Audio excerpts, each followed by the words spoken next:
Dalam sesebuah keluarga ataupun orang yang dijaga oleh penjaga, kita takkan dapat lari daripada parenting.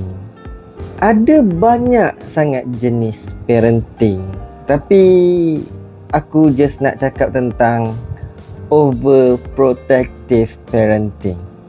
Dekat nama pun kita dah tahu kan, over bermaksud melebihi ataupun melampau. Protective pula maksud dia macam melindungi ataupun mempertahankan. Overprotective parenting ni ataupun gaya didikan yang terlalu melindungi adalah sangat sesuai dan tak juga dalam masa yang sama, bergantung dengan siapa yang kita didik, siapa yang kita jaga. Mungkin kalau seorang anak muda tu jenis yang, minta maaf cakap, autisme ataupun mempunyai kekurangan dari segi mental ataupun fizikal yang menyebabkan dia agak mustahil untuk urus diri dia sendiri, mungkin overprotective parenting ataupun gaya didikan yang macam tu sesuai.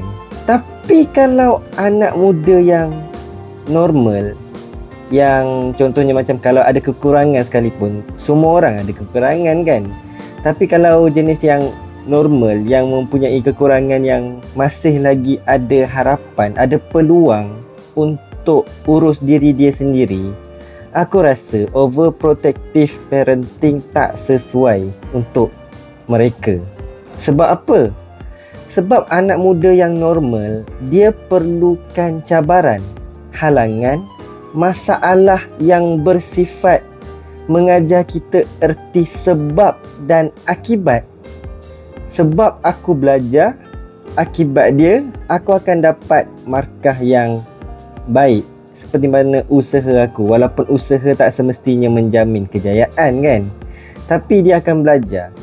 Ataupun sebab dia malas pergi sekolah, sebab dia ponteng sekolah, sebab dia melakukan perkara-perkara yang salah, akibat dia mesti dihukum, dia mesti ditunjuk ajar.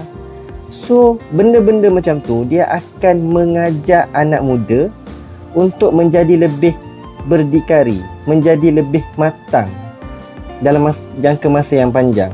Tapi kalau overprotective parent yang bagi anak yang normal, dia seolah-olah merampas peluang untuk anak muda tu untuk belajar dan menjadi seseorang